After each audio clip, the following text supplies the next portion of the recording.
Usually when we talk about getting some kind of medical diagnosis, there's this expectation of clinical precision. Right, yeah, it's very cut and dry. Exactly. Like you break your arm, the x-ray shows that jagged white line. The doctor literally points to the film and says, well, there's your problem. It is entirely binary. Broken or not broken, it's clean. And honestly, it's comforting. We really like our problems to be visible. Oh, absolutely. That visibility, it gives us an immediate action plan. You cast it, you rest it, you heal it. But that mechanical comfort, it completely vanishes the moment we step into the realm of the human mind.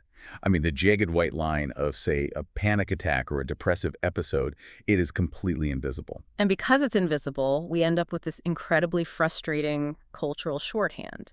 We hear this phrase thrown around constantly. You see it in self-help circles, in corporate seminars, definitely all over social media. Just change your mindset. Yes, that phrase. Right. It's tossed out there like confetti. Like Yeah. changing your relationship to reality is as simple as flipping a light switch in a dark room. And it totally trivializes the profound complexity of human cognition. I mean, the underlying assumption there is that if you just, think happier thoughts, the actual biological and psychological weight of stress or depression will simply evaporate, which is, frankly, absurd. All right, so let's unpack this today. Because for this deep dive, we are looking at a massive stack of counseling and psychotherapy textbooks. We're talking foundational clinical texts from Corey, Scharf, and others.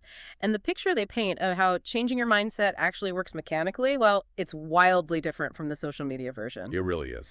We are focusing on what the field calls cognitive approaches too. Our mission today is to essentially shortcut your journey to being well-informed on how modern psychology actually handles stress, anxiety, and depression. And looking at the trajectory of this research, it's a wild ride. It is one of the most significant paradigm shifts in modern psychology, without a doubt. Right. We are tracing how clinical psychology evolved from aggressively arguing with our own brains all the way to radically accepting our thoughts through mindfulness. And to understand how we got from actively fighting the mind to passively observing it, we really have to look at the tension between a few distinct eras of cognitive therapy. So where do we start? Well, we have Donald Meichenbaum's highly structured cognitive behavior modification on one end. Then we have this really interesting bridge period with Anthony Ryle's cognitive analytic therapy.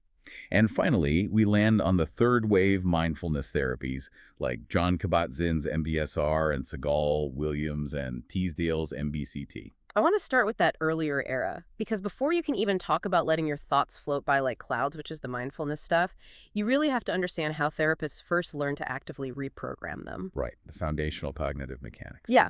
So if we rewind a bit, psychology used to be dominated by two massive, highly dogmatic camps. You had the Freudians doing psychoanalysis, right? Digging around in the deep unconscious roots of childhood trauma. And then you had the strict behaviorists like B.F. Skinner. And the behaviorists, they operated on a very, very rigid premise. If they couldn't physically observe and measure a behavior, they just considered it scientifically irrelevant. Which is wild to think about now. It is. They literally treated the human mind like a black box.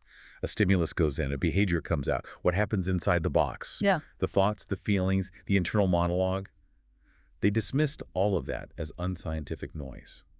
Which, as you said, seems insane to us now. I mean, how can you just ignore the inner monologue? That's where we all live. But then pioneers like Albert Ellis and Aaron Beck finally cracked open that black box.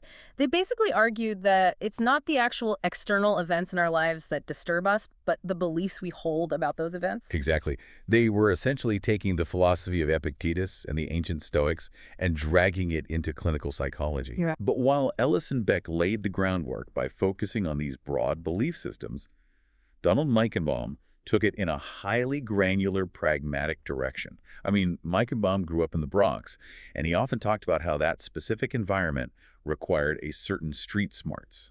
Like a constant scanning for threats. Yes, a hyper-awareness of high-risk situations. Yeah. And that pragmatic survival instinct heavily influenced his clinical approach. There's a detail from his biography in the text that I absolutely love, by the way. He attributed the origin of his specific therapeutic style to his own mother. Oh, the self-talk observation. Yeah. He noticed that as his mother went about her day, she would constantly narrate her activities out loud. But it wasn't just a dry list of chores, right? Her narration was peppered with her thoughts, her feelings, her frustrations.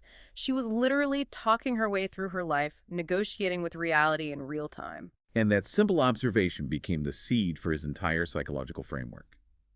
Meichenbaum realized that this self-talk, or what he formally called inner speech, it wasn't just a byproduct of our actions, it was the actual driver of them. Wait, so the talking causes the action, not the other way around. Exactly. And he proved this through some incredibly rigorous early research.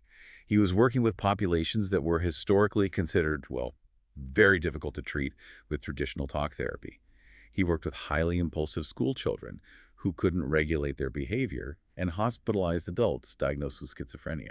So two groups whose internal realities were essentially overriding their ability to function in the external world. Right. And his breakthrough came from a surprisingly simple intervention. He discovered that if he taught both the schizophrenic adults and the impulsive children to literally think aloud to narrate their actions step by step as they attempted a task, their functioning vastly improved. That's fascinating. It really is. They were able to guide themselves through challenging problem-solving situations that would have previously triggered a total outburst or a complete withdrawal. So he's watching an impulsive kid who usually just, throws a puzzle piece against the wall when it doesn't fit. And by forcing that kid to narrate out loud, like, okay, the blue piece doesn't fit here, let me try turning it, let me look at the edges.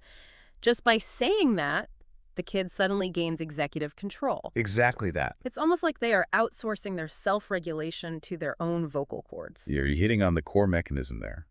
And Meichenbaum didn't just pull this idea out of thin air. He was synthesizing this clinical observation with the developmental theories of Soviet psychologists, specifically Lev Vygotsky and Alexander Luria. Let's get into Vygotsky, because that blew my mind a bit. Vygotsky had this brilliant theory about how language actually develops in children. He argued that language doesn't start as an internal thought process. It starts externally. Children use language first purely for social communication, like to get a parent to give them food or comfort. Right, it's entirely transactional. Milk, more, up. Yes. But then a developmental shift happens. The child begins to use that exact same external language to direct themselves. You see toddlers doing this all the time, talking to themselves as they play with blocks. Right, muttering little instructions to themselves. Eventually, that external speech gets internalized. It becomes silent. It becomes thought. Vygotsky theorized that this internalized language is what allows us to develop complex self-regulation. And Meichenbaum took this developmental blueprint and theorized that our inner speech acts as an executive processor for the adult brain. I really like that framing. An executive processor, it's like the CPU of a computer. It's actively parsing data, prioritizing threats, and sending commands to the hardware. That's a great analogy. Yeah. It holds the blueprints of thinking. This executive processor dictates what we pay attention to in our environment, how we interpret those events, and ultimately the physiological and behavioral reactions we have. So it's like a sports coach giving a player a literal, highly specific script for a stressful play in the final seconds of a game. But here, the player is coaching themselves. It's like you are intentionally installing a new operating system in your brain via verbal command prompts. You're typing in, okay, lower your heart rate, look at the problem, step 1 is this, and hitting enter. Yes, and what makes Meichenbaum's realization so profound is that he identified a massive inefficiency in how therapy was being conducted at the time. Therapists were spending months, sometimes years, trying to influence what clients said to the therapist in the clinic room. Hoping it would somehow rub off on them. Right. But Meichenbaum realized the true leverage point was directly influencing what clients said to themselves when they left the clinic. Because, the therapist is only there for maybe 50 minutes on a Tuesday. Your inner voice is there 24/7, and for a lot of people, it's a terrible roommate. The clinical texts refer to this through Albert Bandura's concept of reciprocal determinism. It's not a one-way street where thoughts just cause behavior. It's a continuous reciprocal feedback loop. How does that loop work exactly? Well, a person's inner speech influences their cognitive structures, their core beliefs about the world. Those cognitive structures dictate their external behaviors. And then the outcome of those behaviors reinforces the initial inner speech. If you can hijack that loop at the point of inner speech, you can change the entire system. Okay, this sounds incredibly powerful in a controlled clinical setting.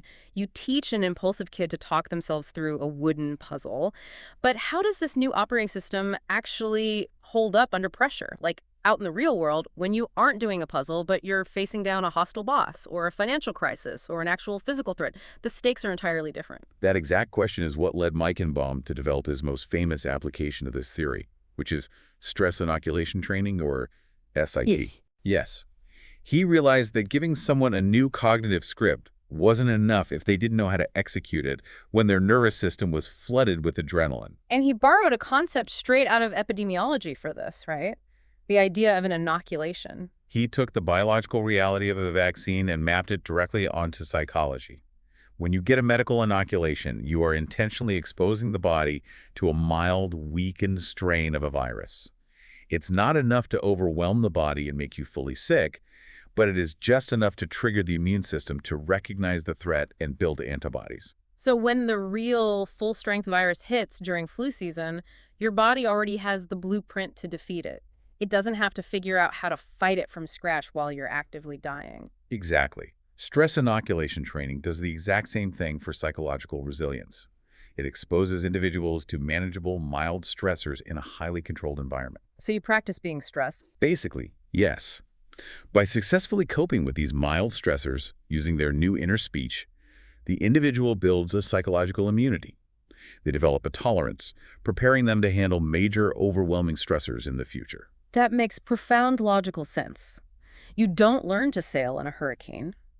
But you also can't just read a book about sailing in a calm library and expect to survive a storm at sea. You have to practice in choppy waters first. That's a perfect way to look at it. The texts we are looking at break SIT down into 3 highly structured phases. Let's dig into the actual mechanics of these phases, because this is where the theory becomes a tangible toolkit for you, the listener, to actually use. Okay, so the first phase is the conceptual educational phase. On the surface, the goal is building the therapeutic alliance, getting the therapist and client on the same page. But the methodology is highly specific. It's not just chatting, right? Not at all. The therapist isn't just listening passively. They use Socratic questioning to help the client reconceptualize their entire relationship with stress. Socratic questioning. That's not just asking, how does that make you feel? No, it's a very guided, logical probing. Let's say a client comes in with severe anxiety about public speaking. Instead of asking how they feel, the therapist might ask, when you walk up to the podium, what is the very first image that flashes in your mind? Getting really granular. Very. The client says, I see everyone laughing at me. The therapist asks, and when you see that image, what happens in your chest? The client says, my heart races. And when your heart races, what do you say to yourself? I tell myself I'm going to pass out and ruin my career. So you are forcing them to slow down the tape. You are breaking this overwhelming amorphous blob of stress down into a mechanical sequence of events. Trigger, image, physical sensation, inner speech, panic. Exactly. The goal of this first phase is to completely strip stress of its existential terror. Most people view stress as a monster that attacks them out of nowhere. Phase 1 reframes stress as a puzzle. It teaches the client to view their anxiety not as a panic-inducing threat, but simply as a problem to be solved. You're taking the emotion out of it and making it mechanical. And through that Socratic process, the client has this light bulb moment where they realize, oh, my heart isn't racing just because of the audience. My heart is racing because I am silently feeling myself a script of catastrophic failure. Yes. And once they see the matrix of their own cognitions, they are ready for phase 2, which is skills acquisition and consolidation. So building the toolkit. Right. This is where the therapist and client actually build that new operating system. It involves teaching concrete behavioral skills like deep diaphragmatic breathing to lower physiological arousal or time management techniques so they don't feel chronically overwhelmed. But the core of phase 2 is the self-instructional training. This is the part that fascinated me in the reading. The texts outline how you develop specific, highly customized self-statements for different phases of a stressful event. It's not just a generic, think positive affirmation you put on a sticky note on your mirror. It's tactical. It has to be tactical because stress is dynamic.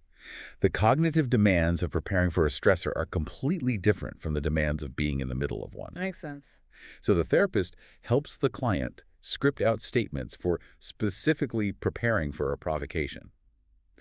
If you are about to walk into a hostile meeting, you train yourself to silently say, this is going to be rough, but I have a plan. I know how to regulate my breathing. Easy does it. You are priming the executive processor. And then there are statements for when you are actively confronting the stressor, like when the boss actually starts yelling at you. In that moment, the script shifts to maintaining control. You tell yourself, stick to the issues. Don't take this personally. He is reacting to his own stress. I don't have to absorb it. And crucially, They develop scripts for coping with the feeling of being overwhelmed. Because SIT acknowledges that you will feel panic. It doesn't pretend you'll be perfectly calm like a robot. Exactly. The goal isn't to never feel fear. The goal is to function through the fear. So when the panic rises, the script is, my heart is beating fast, and that's just a biological response, just adrenaline. I can keep my focus. Just take one breath. And then they script the aftermath, reinforcing self-statements. Like, I handled that. It wasn't perfect. My voice shook, but I didn't lose my temper, and I got my point across. You are literally rewriting the narrative arc of a crisis from start to finish. Which brings us to the most critical part, phase 3, application and follow-through. Knowing the script intellectually is completely useless if you can't access it when the adrenaline hits. Right, everyone has a plan until they get punched in the face, right? Exactly.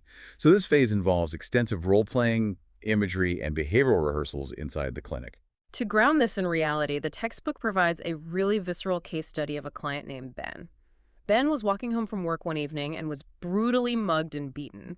We're talking severe physical trauma, leading to intense PTSD symptoms.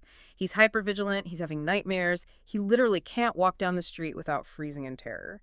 SIT is uniquely suited for this level of severe trauma because it breaks the recovery down into those manageable pieces we talked about. A therapist working with Ben would guide him through the 3 phases. They would use Socratic questioning to help him see how his internal dialogue, the world is entirely dangerous, I am completely vulnerable, I will be attacked again, how that is keeping his nervous system in a constant state of hyperarousal. They teach him the tactical breathing, they give him the new scripts. Yes, but the true power of SIT in Ben's case is a concept called generalization. Let's expand on generalization, because that seems like the bridge between recovering from a trauma and actually thriving afterward. When Ben learns these coping skills, he isn't just learning a highly specific routine for surviving the memory of a mugging. He is learning foundational cognitive mechanics. He is learning how to recognize a physiological spike in his heart rate, how to interrupt catastrophic rumination, and how to deploy problem-solving language. So it's a universal tool. Exactly. The text points out that Ben can take this exact same SIT toolkit and apply it to totally unrelated stressors. Like the friction he's having at work. Or dealing with his demanding father, or navigating the chaos of his brother's late-night alcoholic tirades. The psychological vaccine was designed for the specific virus of the mugging trauma, but it ends up building a generalized emotional immunity that upgrades his entire life. Now, I want to zero in on a detail in the application phase that really challenged my assumptions. As I was reading the manual on how these behavioral rehearsals work, it explicitly states that SIT includes planned failure experiences. Ah, yes. The planned failures. The therapist intentionally sets the client up to fail during the role play. You've got Ben, a guy who is already traumatized, whose confidence is shattered, and you are purposefully making him fail in therapy. That sounds incredibly counterproductive, if not cruel. It does sound paradoxical, perhaps even harsh, but it addresses the most dangerous vulnerability in any therapeutic intervention, which is the illusion of perfection. This falls under the umbrella of relapse prevention. Okay, walk me through that. Imagine if a therapist only ever rehearses scenarios with Ben, where his new coping scripts work flawlessly. The simulated mugger backs down immediately. Ben's heart rate stays perfectly calm. He builds a false sense of security based on a totally sterile environment. Exactly. What happens the first time he steps out into the messy, unpredictable real world and he freezes? Or the stressor is worse than he imagined, and his coping statement doesn't immediately lower his anxiety.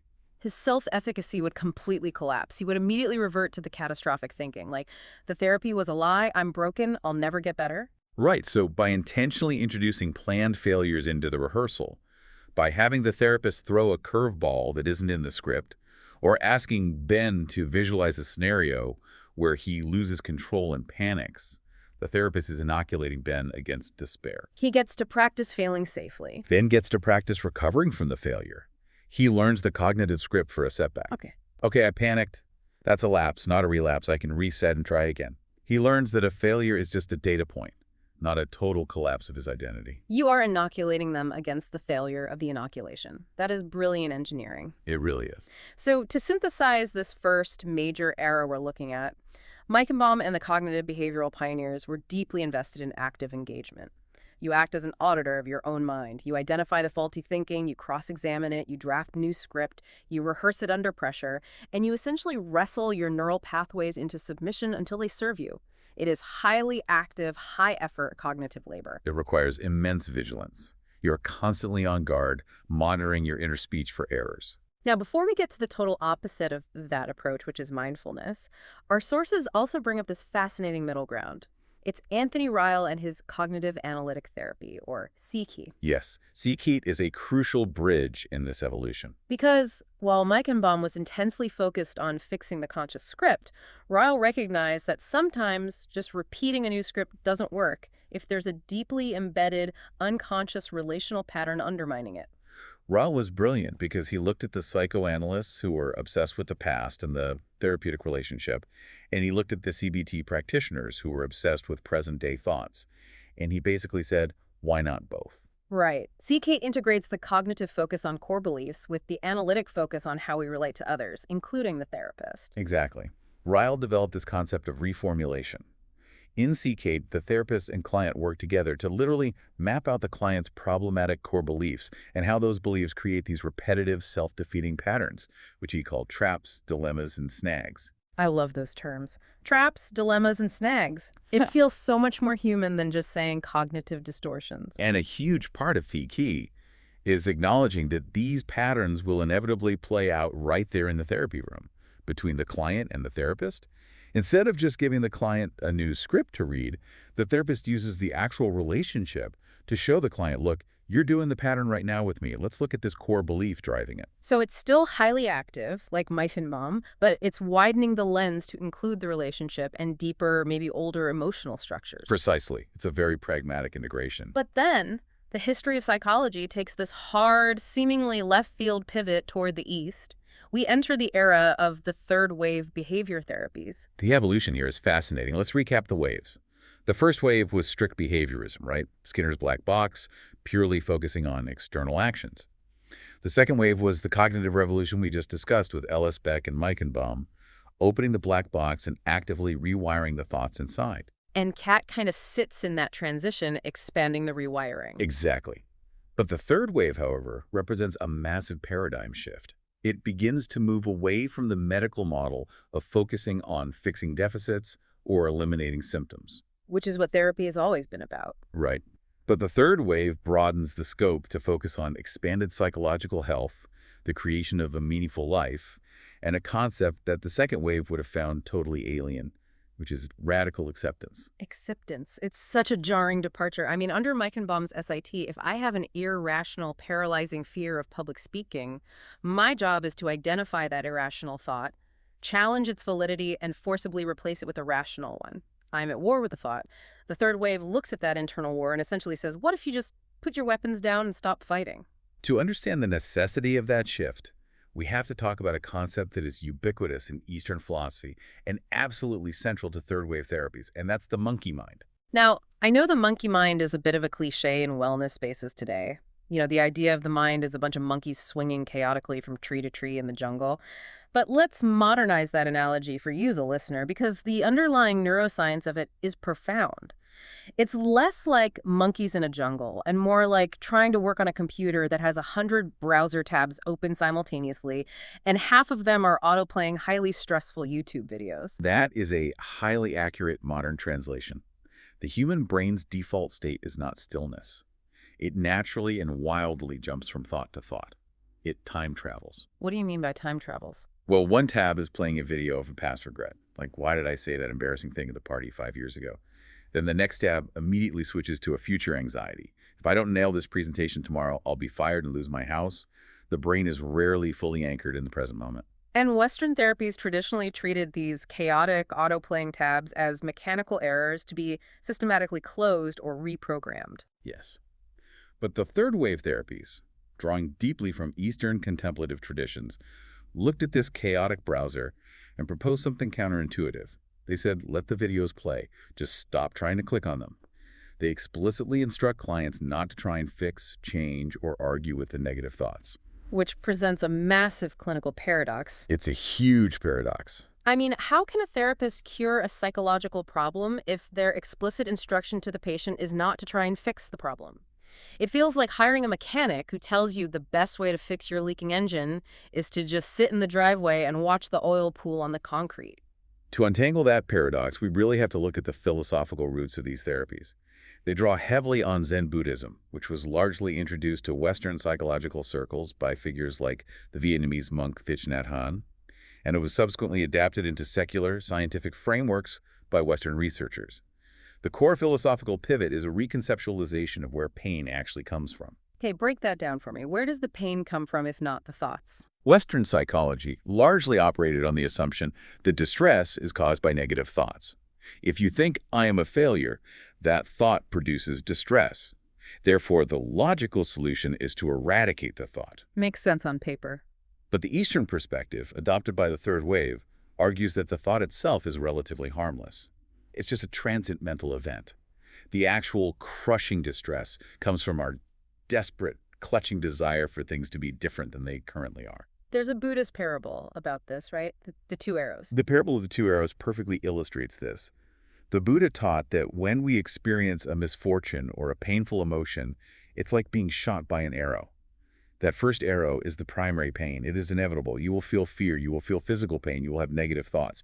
That's part of the human condition. But then we shoot ourselves with a second arrow. We shoot ourselves with the second arrow through our reaction to the first. We think, "I shouldn't be feeling this fear. I hate this fear. Why am I always afraid? I need to figure out how to stop this fear right now or my life is ruined." That secondary reaction, that frantic resistance to reality, is the second arrow. And that is what causes true suffering. So the primary pain is the initial anxiety about the presentation. The secondary suffering, the thing that actually causes the clinical dysfunction and exhausts the nervous system, is the internal war we wage against the anxiety. Exactly. By teaching clients to actively argue with their negative thoughts, the second wave of cognitive therapy was, in some ways, keeping them engaged in the war. Third wave therapies teach clients to simply sit back and observe the primary pain without launching the second arrow. Which brings us perfectly to the man who arguably did more to institutionalize this Eastern philosophy into Western evidence-based medicine than anyone else, Jon Kabat-Zinn. Jon Kabat-Zinn's contribution just cannot be overstated. He was a molecular biologist by training, working at the University of Massachusetts Medical Center in the late 1970s. He was surrounded by patients suffering from chronic, intractable pain and severe stress disorders. People that the system had kind of given up on. Right. People for whom traditional medicine had essentially thrown up its hands and said, "We can't fix you." Kabat-Zinn was also a practitioner of Zen Buddhism, and he saw a bridge between the two. He developed a program called Mindfulness-Based Stress Reduction, or MBSR. And what he did was brilliant from a marketing and clinical standpoint. He took these ancient, highly effective Buddhist practices, stripped them of their religious vocabulary and esoteric cultural baggage, and presented them as a rigorously structured 8 to 10-week clinical protocol. He completely secularized it and subjected it to scientific scrutiny. And the program exploded. MBSR is now ubiquitous. It's used in major hospitals, corporate wellness programs, prisons, elite sports training. The sources we are reviewing detail exactly what the MBSR curriculum entails, and it is a radical departure from traditional therapy. How so? It is heavily experiential. It is not didactic. The therapist isn't standing at a whiteboard explaining the Freudian origins of your pain or mapping out your core beliefs like in CT. You learn purely by doing. And the entire focus of what you are doing is cultivating this elusive state called mindfulness. Kabat-Zinn provides a very specific definition of mindfulness in the literature, and it has essentially become the gold standard definition in Western psychology. He defines it as the awareness that emerges through having attention on purpose, in the present moment, and non-judgmentally to the unfolding of experience moment by moment. It's a very dense definition, but every single phrase in there is doing heavy lifting. Attention on purpose means it is an active choice, not a passive drifting. In the present moment addresses the time-traveling nature of the monkey mind. And non-judgmentally is the antidote to the second arrow. You observe the experience without labeling it as good or bad. MBSR trains this incredibly difficult mental state through two distinct avenues, formal practice and informal practice. And the formal practice is a serious commitment. This isn't just taking 3 deep breaths before a meeting. Participants are required to practice mindfulness meditation for 45 minutes daily. It's rigorous. It includes sitting meditation, where the sole focus is anchoring attention on the physical sensation of the breath. It includes mindful yoga, which isn't about fitness, but about observing the body's sensations during movement. And it includes the body scan meditation. The body scan is often the most challenging yet transformative part of the practice for beginners. I read the breakdown of how the body scan works. On paper, it sounds incredibly simple. You lie down on your back, and you systematically focus your attention on every single part of your body, starting from the toes and slowly moving up to the crown of your head. You just notice whatever sensation is there, tingling, warmth, tension, pain, without trying to change it. But I imagine in practice, it is agonizingly difficult. Oh, it is extremely difficult because the mind will inevitably wander. That is the nature of the brain. You'll be focusing on your knee and suddenly you're thinking about an email you forgot to send. The critical mechanism of the body scan is not achieving a state of perfect, unbroken concentration. The mechanism of change is what you do when you realize your mind has wandered. Because the instinct is to judge yourself. Like, I suck at meditation. I can't even focus on my knee for 30 seconds. Right, that's the second arrow again. In MBSR, when you realize your mind has wandered, you simply note the distraction without judgment and gently escort your attention back to the physical sensation. That moment of non-judgmental return. That is the repetition that builds the mental muscle. You are physically training the brain to disengage from rumination. And then the program incorporates informal practice, which is taking that heightened state of non-judgmental awareness and applying it to the mundane moments of daily life. Being totally present while washing the dishes, feeling the temperature of the water, being fully present while walking from your car to the office. You are expanding the container of awareness to encompass your entire waking life. Now, I have to push back on something here because we need to pressure test this philosophy. This sounds very peaceful, maybe even a bit luxurious, if your biggest problem is being stressed about traffic or annoyed by a coworker. But MBSR was developed in a medical center for patients with severe chronic pain, serious illness, and deep psychological trauma. Yes, very acute suffering. I pulled a specific quote from Kabat-Zinn from our sources. He says, "Mindfulness is an invitation to allow oneself to be where one already is." Radical acceptance of the present moment. But if a patient is actively in physical agony from a chronic illness, or deep in the despair of losing a loved one, isn't being where you are the exact nightmare they are desperately trying to escape? How does accepting agonizing pain actually help them? Doesn't it just trap them in it? That is the most common and honestly the most understandable resistance to mindfulness. But we have to look at the neurobiology of what happens when we fight pain. Let's return to the concept of secondary suffering. When a person is in chronic physical pain, their biological instinct is to tense the muscles around the pain, to fight it, and to generate a frantic internal monologue. This is killing me. I can't stand this. My life is ruined. This will never end. You're throwing cognitive gasoline on a biological fire in a desperate attempt to put it out. Precisely. That physiological tensing and that cognitive panic don't just feel bad emotionally. They literally amplify the pain signals traveling up the spinal cord to the brain. The stress response floods the body with cortisol and adrenaline, which increases inflammation and lowers the actual pain threshold. By practicing mindfulness, by observing the raw physical sensation of the pain non-judgmentally, by isolating the actual throb in your lower back from the catastrophic story you are telling yourself about what that throb means for your future, you stop the fight. You drop the second arrow. You drop the second arrow. The primary pain may still be there, the back still hurts, but the panic, the rumination, the desperate exhaustion of fighting reality, those begin to dissipate. And this isn't just subjective feel-good philosophy. The legacy of Kabat-Zinn is the mountain of empirical data he and others generated. We now have fMRI scans showing that MBSR actually leads to measurable changes in the physical structure and function of the brain. We're talking about actual neuroplasticity. Yes. There's a network in the brain called the default mode network, or DMN. It's essentially the brain's idling state. When you aren't focused on a specific task, the DMN kicks in. And in most humans, the DMN is heavily involved in self-referential thought, time traveling, and rumination. It's the engine of the monkey mind. So when you're just sitting on the bus staring out the window and you suddenly start worrying about your mortgage out of nowhere, that's the default mode network booting up. Exactly. And research shows that consistent mindfulness practice actually decreases the activity in the default mode network. Furthermore, it strengthens the functional connectivity between the amygdala, which is the brain's fear center, and the prefrontal cortex, which handles executive control. By consistently practicing non-judgmental awareness, you are physically rewiring your brain to be less reactive to stress and pain. Okay, so the science behind MBSR as a tool for general wellness, chronic pain, and stress is undeniable. But what happens when we move from general stress to severe acute clinical psychiatric conditions? Can you use mindfulness to treat a formerly diagnosed life-threatening mental illness? That specific question is what drove the development of mindfulness-based cognitive therapy, or MBCT. If MBSR is the foundational operating system, MBCT is a highly specialized software application built on top of it. It was developed by three prominent clinical psychologists, Zindel Segal, Mark Williams, and John Teasdale. And the specific target for MBCT isn't just general stress. It is laser-focused on major depressive disorder, specifically preventing the relapse of depressive episodes in people who have already suffered from them. The clinical reality of depression is brutal. Segal, Williams, and Teasdale were grappling with a really depressing statistic. If you have suffered one episode of major depression, your chances of having a second are high. If you've had two, your chances of a third are massive. They realize that people who have a history of depression possess a highly vulnerable neurological architecture. What makes them so vulnerable? It's a phenomenon related to state-dependent memory and cognitive reactivity.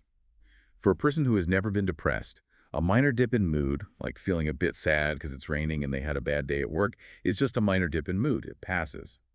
But for someone with a history of depression, that exact same minor dip in mood acts as a powerful trigger. It automatically awakens deeply ingrained, dormant networks of negative thinking. So the moment they feel a little sad, the brain immediately boots up the old files. Here we go again. I'm worthless. I'm a burden. I'm sliding back into the black hole. The rumination hijacks them before they even realize what's happening. Exactly. So these three researchers theorized that if they could intervene at that precise moment of cognitive reactivity, if they could teach patients to catch that minor dip in mood and not launch the secondary rumination, they could prevent the relapse.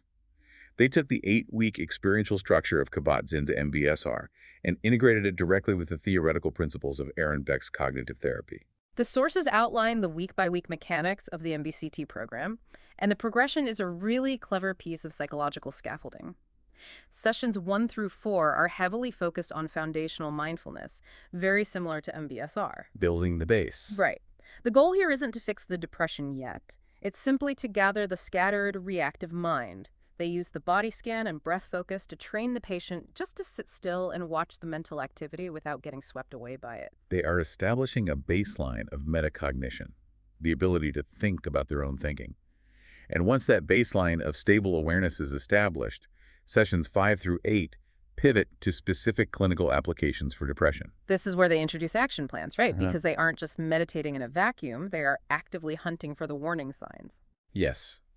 In the later sessions, clients learn to apply their new mindfulness skills to detect incredibly subtle shifts in their mood or the onset of negative thought spirals. They use the awareness to map out their unique psychological topography. And when they notice the dark clouds gathering, they have pre-planned action plans.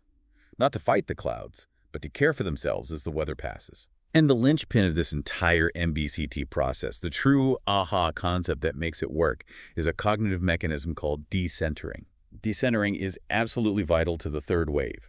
Decentering is the profound cognitive realization that your thoughts are just thoughts. They are transient mental events passing through your consciousness. They're not facts, they are not necessarily true, and most importantly, they are not you. To make this tangible for you, the listener, let me go back to a tech analogy. Decentering is the fundamental difference between thinking, I am a lazy failure, and noticing, I am currently having the thought that I am a lazy failure. In the first scenario, you are completely fused with the thought. It defines your entire reality and identity. In the second scenario, you are stepping back and observing the output of your brain. You are observing the buggy code, but you do not believe that you are the buggy code. That is a perfect distillation of the concept. When you are fused with the depressive thought, you are trapped inside it. You have no perspective. When you practice decentering, you create a buffer of space between your core self and the thought. And in that space, you have a choice. You don't have to follow the thought down the rabbit hole into a depressive spiral. You can acknowledge it, there's the I am a failure thought again, and just watch it pass across your mental screen. And there is another critical component to MBCT that the sources emphasize heavily, which feels like a significant evolution from the somewhat cold clinical logic of early cognitive therapy. It's the explicit emphasis on self-compassion. Segal, Williams, and Teasdale realized that cold, detached observation isn't enough when you're dealing with the agony of depression. They view kindness and self-compassion as essential, active mechanisms of clinical change. Mindfulness in MBCT isn't just about being a detached scientist observing your brain. It is a way of intentionally activating goodwill toward yourself in moments of suffering. Because when we notice our own shortcomings, or when we feel a depressive episode coming on, our default reaction is almost always harsh, punitive self-criticism. We beat ourselves up for being weak. Self-compassion replaces that harsh judgment with open awareness and a sense of shared humanity. It's shifting the internal monologue from, "You're pathetic for feeling depressed again," to, "This is a moment of suffering. Suffering is a part of life. May I be kind to myself in this moment." And the empirical research backs this up, right? Acknowledging our pain or our shortcomings without that critical, punishing judgment actively breaks the cycle of rumination. It is neurologically incredibly difficult to sustain a depressive spiral when you are actively bathing your mind in self-compassion. It interrupts the fuel supply of the depression. Absolutely. The clinical trials for MBCT were so successful in having the relapse rates for chronic depression that it fundamentally changed how health services approach the disease globally. Okay, we have covered an immense expanse of psychological territory today. We've explored two incredibly powerful, rigorously researched, yet seemingly entirely opposite paradigms for dealing with the human mind. The active and the passive. Exactly. On one hand, we have the second wave, Meichenbaum's highly active cognitive behavior modification and stress inoculation training. You get in the trenches, you identify the faulty thoughts, you dispute them, you write a new script, and you actively reprogram your brain. And then we had CT bridging the gap. Right, looking at core beliefs and relationships. And on the other extreme hand, we have the third wave. Kabat-Zinn and Segal's radical acceptance through MBSR and MBCT. You drop the script entirely, you decenter from the thoughts, you observe the monkey mind without judgment, and you let the weather pass. So what does this all mean for you, the listener? How does someone navigate this contradiction in their actual, messy, everyday life? Do you have to pick a psychological worldview? Are you forced to be either Team Meichenbaum or Team Kabat-Zinn? The beauty of modern evidence-based psychotherapy is a concept known as assimilative integration. You absolutely do not have to pick a team. These approaches are not mutually exclusive. They are different tools in a comprehensive cognitive toolbox. A skilled therapist or a well-informed individual navigating their own mental health can selectively incorporate practices from both systems depending on the specific geometry of the stressor they are facing. I want to break down exactly how that integration looks in practice, because this is where the theory becomes life-changing.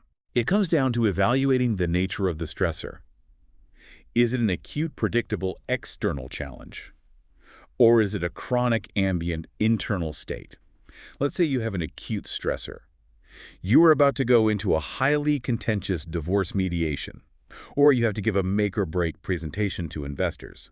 This is a specific, time-bound battle. Stress inoculation training is perfect for this. Exactly. For that acute challenge, you deploy Meichenbaum. You conceptually map out the threats of the meeting. You script out your coping statements for when the opposing lawyer pushes your buttons. You practice your tactical breathing to lower your heart rate. You even rehearse planned failures, like what you will say if you lose your train of thought. You are actively arming yourself and taking control of the narrative. You are gripping the steering wheel. But what about the background noise? What about the 3 a.m. existential dread, or the lingering grief, or the ambient fear that you weren't good enough? That is where the active tools of SIT fail, because you can't logically argue with existential dread. You can't script out a response for every single random, chaotic worry that pops into your head over a lifetime. If you try to aggressively dispute every negative thought, you will exhaust yourself and likely induce a panic attack. You'll shoot yourself with a quiver full of second arrows. For those chronic, ambient internal states, you put down the armor and you deploy mindfulness and decentering. You realize, I am having the thought that I'm a failure. You notice the tightening in your chest. You bring self-compassion to the feeling. You treat the thoughts like passing weather, recognizing that fighting the weather is futile. Let me try a metaphor to lock this integration in for you. Using these two systems is like knowing how to drive in two completely different traffic conditions. Meichenbaum's SIT is for when you are navigating a treacherous, icy mountain road with steep drop-offs. You need intense executive control. You grip the steering wheel, you focus intently on the road, you actively talk yourself through every curve, and you execute specific learned maneuvers to avoid a crash. You need that active, white-knuckle control to survive the acute threat. A very apt analogy for acute stress management. But mindfulness and MBCT are for when you are stuck in unmoving, gridlock traffic on a massive highway. Fighting the steering wheel does nothing. Screaming at the windshield and arguing with the traffic does nothing but raise your blood pressure. You cannot control the external reality of the gridlock, and you can't argue your way out of it. The only healthy, rational response is to sit back, observe the situation non-judgmentally, listen to the radio, accept that you are exactly where you are, and let the traffic clear when it clears. That perfectly encapsulates assimilative integration. Psychological maturity is recognizing which situation you are in the icy road or the traffic jam and having the wisdom to apply the correct cognitive tool. This has been a truly profound exploration of the texts. We've journeyed from discovering the mechanical power of inner speech and Vygotsky's developmental theories to learning how to inoculate ourselves against stress like a psychological vaccine. We've explored the fascinating friction between Western active problem-solving and Eastern philosophical acceptance. We've unpacked the neurology of the default mode network, the two arrows of suffering, and the life-saving mechanism of decentering. We've traced the evolution from aggressively arguing with the mind to peacefully accepting it. And ideally, by understanding the mechanics of both eras, we gain a much deeper, more robust flexibility in how we navigate our own internal worlds. We aren't trapped by one rigid dogma. I want to leave you with a final, slightly provocative philosophical thought to mull over as you go about your day. It's a question that naturally emerges when you place these two massive psychological paradigms side by side. If our thoughts are just weather passing through our minds, as MBCT and mindfulness suggest, we can just step back and observe them. But we also have an executive processor that can actively rewrite, dispute, and reprogram those thoughts, as Meichenbaum suggests. Then who or what is the self that is doing the observing and the reprogramming? If you can watch your thoughts go by and you can intervene to change your thoughts, you clearly aren't your thoughts. So are you the thoughts, or are you the vast, quiet space that the thoughts happen in? Thank you for joining us on this deep dive into the architecture of the mind. I encourage you to pay close attention to your own inner monologue today, whether you choose to actively rewrite it or just watch it go by.